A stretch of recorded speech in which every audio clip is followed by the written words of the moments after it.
citizen of Adamawa State. I see things happening, lots of things that I'm not particularly comfortable with. I am not an economist, but I understand it to be factual.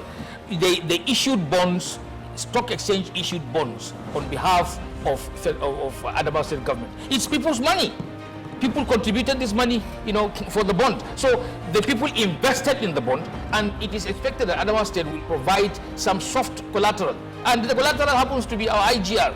So we are now stuck with, the bond, the money that has not been utilized. What have they even done?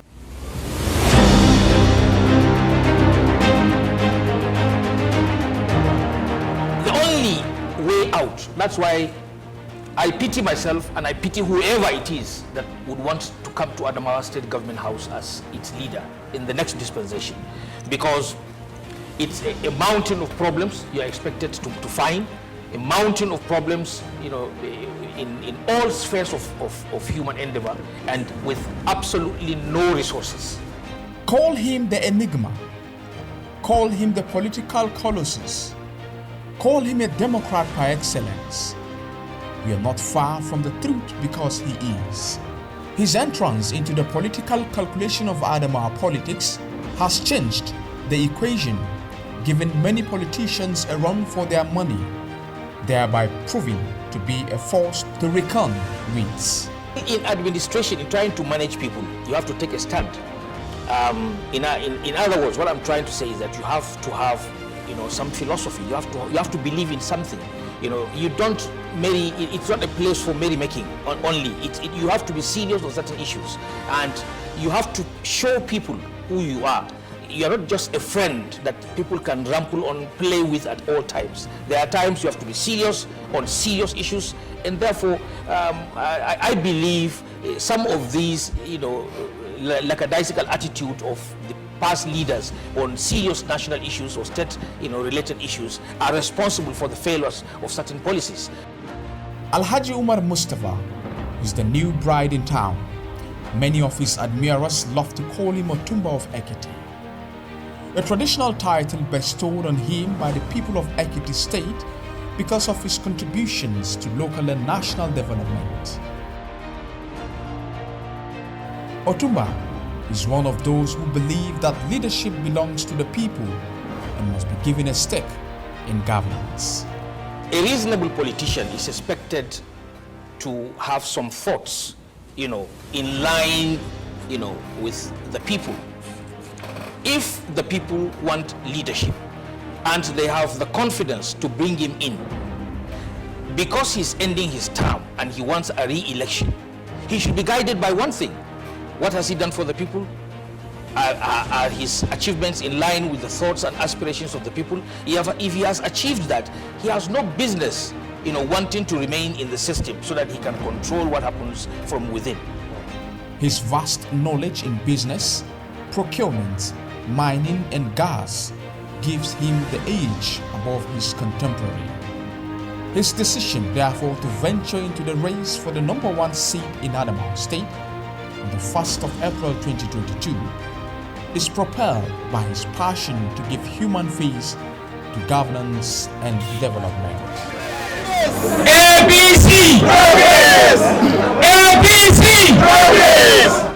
Declaring his intent to run for the governorship seat of Adamawa State before all Progressive Congress Party delegates and faithful, Otumba says his government will be people-oriented and inclined to solving the diverse problems of Adamawa State. The main reason for our being here today is for me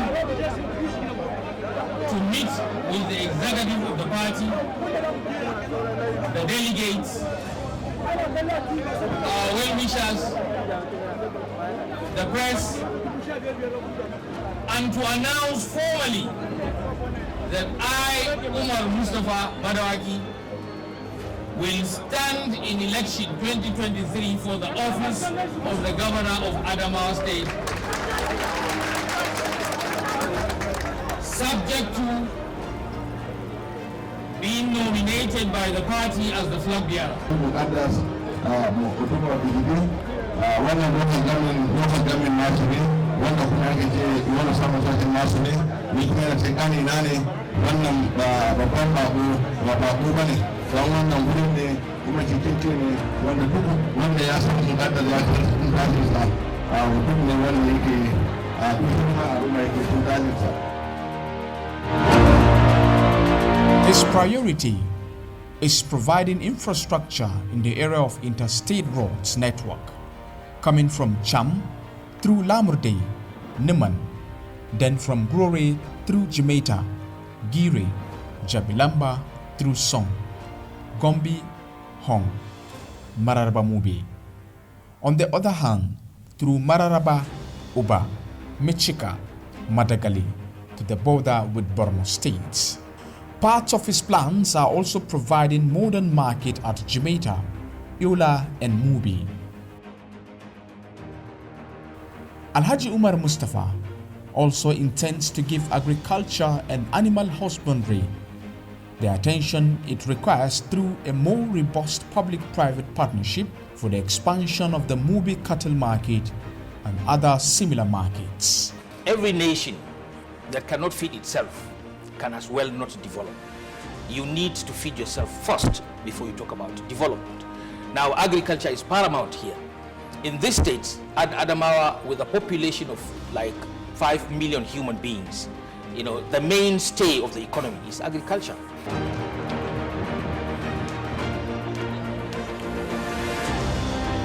Matsaloli da muke fuskanta a nan dai inda muke tsayawa mu sai shanu babu shi, tabo har gwiwa. Shanun in an kawo maimako a samu saniya a 150 sai a same ta da 80 saboda ba kowa zai zo kasuwa ba da damuna. Ana yawan fada za a yi kaza amma ba ma ganin komai, amma saniyan nan da muna daukan ta a mota muna biyan naira 30,000 zuwa kudu zuwa 50,000, amma yanzu muna daukan ta a mota mu kai musu kudu muna biyan naira 700,000. Hanya da duka da zage wani ma in bai wani abu sai a kashe. Kowane anguwa ka tashi daga nan daga kasan Taraba, kowane anguwa ka shiga haka isa kudu sai ka biya kudin anguwa. I believe 75% from what I have read of the cows in northern Nigeria are in the northeast and predominantly in Adamawa state.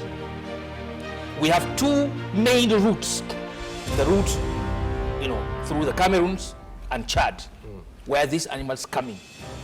We also have a lot of them within Nigeria.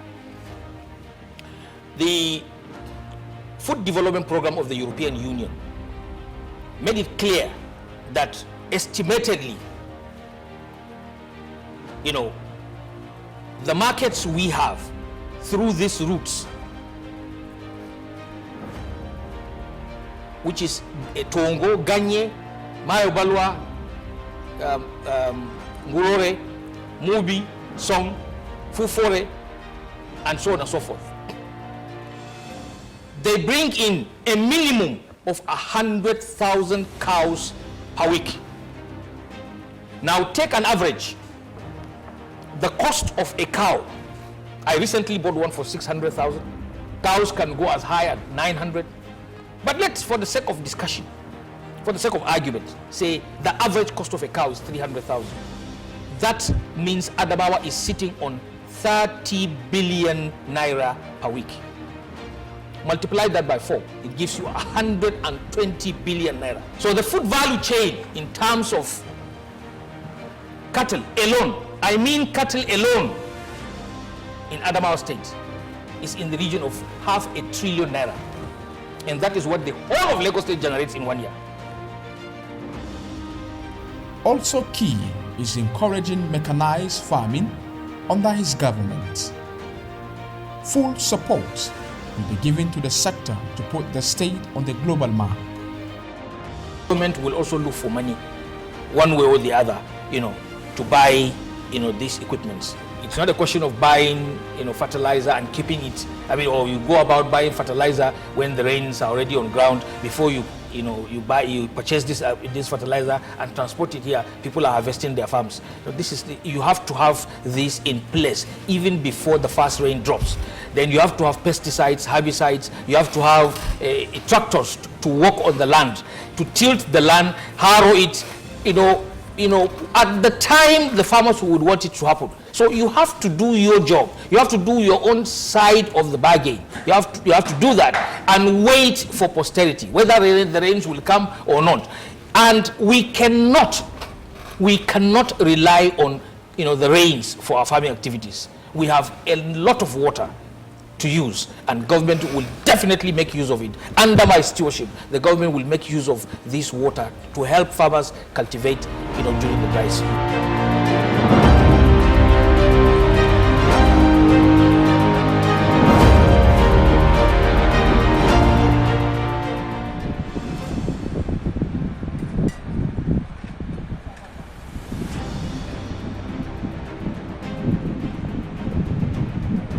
As one with enormous experience in mining in a state with large deposit of mineral resources, the Madawaki says he will ensure that investors are attracted to the state to harness this key sector that is a money spiral. So the only way to go is to get investors to come in with their money, invest, you help them invest, protect their investment, and hope that at the end of the day you'll be able to generate money. We can do that in so many perspectives. Today, little or no attention is given to the education sector in the state. When we were younger, in secondary schools we were fed very well. I can tell you there's hardly any hotel operational in this state that can provide food that is as nutritious as the one we are giving in schools. We had uniforms, we had schools, all WAEC, recommended textbooks are found in our stores. We had laboratories that can compare comfortably and favorably with Oxford, and things like that. So the educational system was working very, very well. Now, instead of building on these successes, the latter political leaders, because of corruption, and whatever reasons they have, I do not know, tend to kind of destroy the educational system by not funding it, by not training teachers, not providing the much needed emoluments that will help them put in their best, and so on and so forth. So generally the system kept on progressing, retrogressing, let me put it this way, and we found ourselves where we are today. Alhaji Umar Mustapha has plans to declare a state of emergency in education so that almost all primary schools will receive facelift through renovation, reorientation, training, and employment of qualified teachers, including expert rates, in key positions to institutionalize the new culture. Not only that, government secondary schools in each senatorial zones will be renovated and new ones constructed. I disagree totally with what you said, that Ahmadu Umar Fintri's government has done a lot in education. What has he done? What is there to see? I haven't seen anything. There's a free education policy that is of the government? It's a policy. A policy is different from implementing. Yeah. What at least finances is involved in that one, because what has he done? The only thing he does is paying. Wait a minute. And all that. He did not pay school fees. He paid WAEC and NECO. I have never paid. All my life, all through my educational, sojourn, I've not had anybody paying for WAEC. In fact, during our time, we had the feeling that WAEC was part of Ministry of Education, because nobody asked you to pay anything for WAEC. So he's not starting a new thing. And paying for WAEC and NECO is just like Governor Bindo saying, I've paid your salaries, so come and thank me.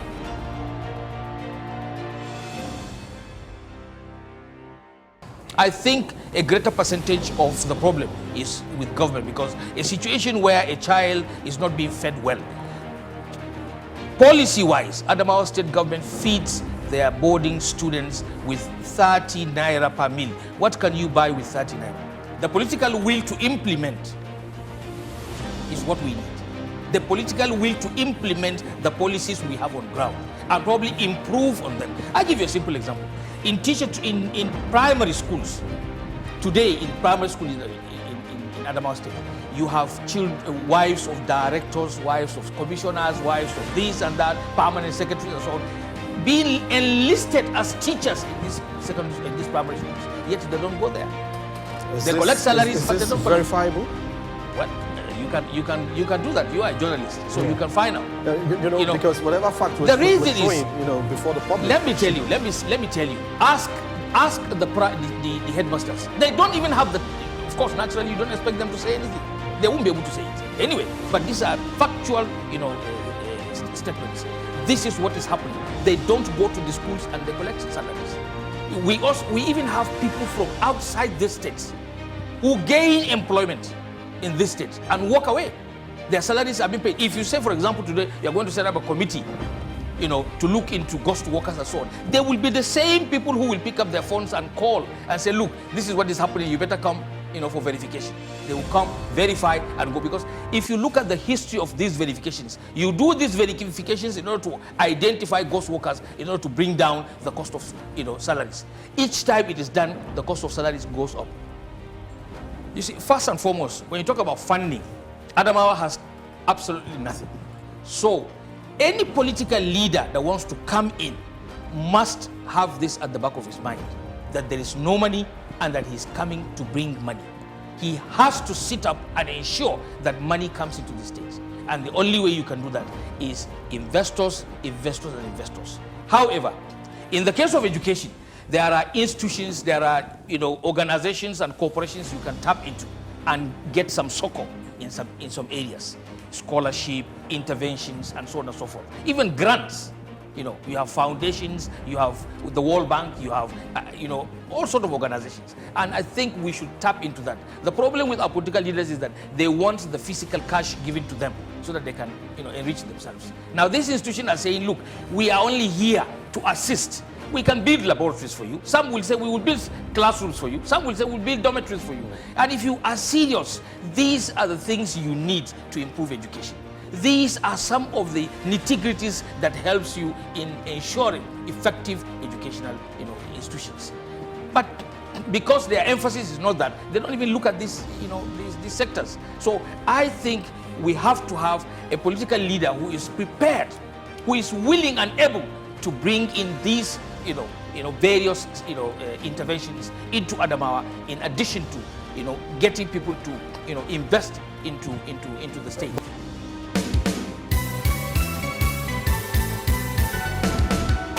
Otumba Doc, Umar Mustapha ai gwanin mu ne. Gwamnan gobe ba kai muke gani. Ga ruwa maganin gishi, sai da raina san ake nishi. Umar Mustapha kai muke kishi, kai za mu zaɓa haka ba fashi. Wa zai kaɗe ka maza wutar gaushi. Kai arzikin da baya cin bashi. Otumba dai bana za mu kai tushi. Most importantly, the Madawaki believes that health is wealth and therefore has prioritized the health of the people of Adamawa State. He is of the view that he cannot lead a people that are inadequate in health.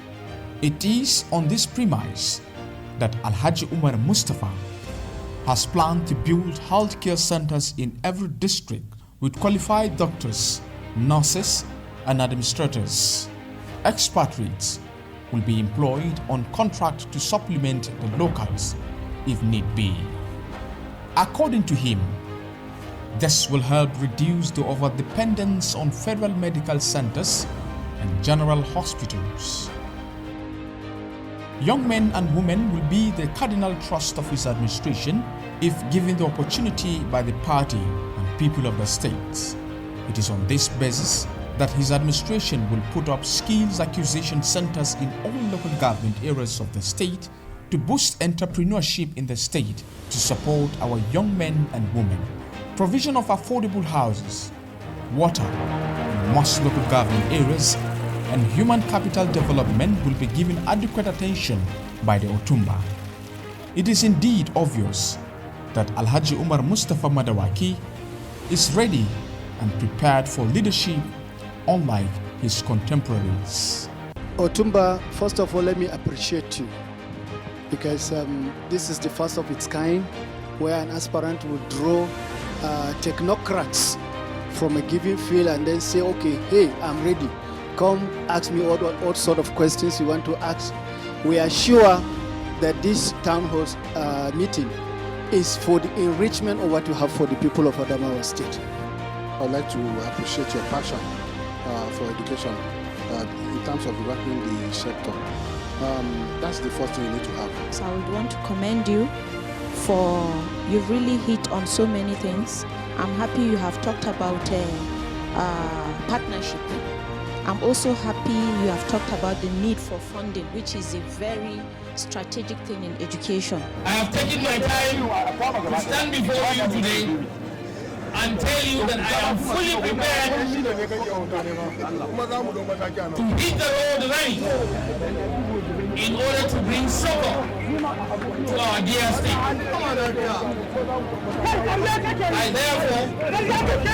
I am also officially soliciting for your support in order to be nominated as the flag bearer of our great party. This cannot be accomplished without your support, without your commitment, and I am here today to ask for same.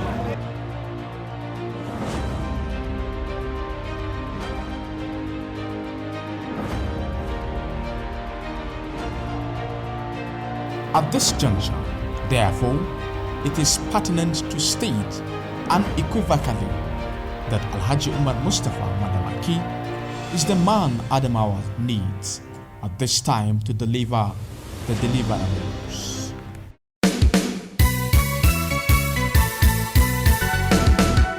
Otumba namu ne, Umar Mustapha ai gwaninmu ne, gwamnan gobe ba kai muke gani, ga ruwa maganin kishi, sai da raina san ake nishi.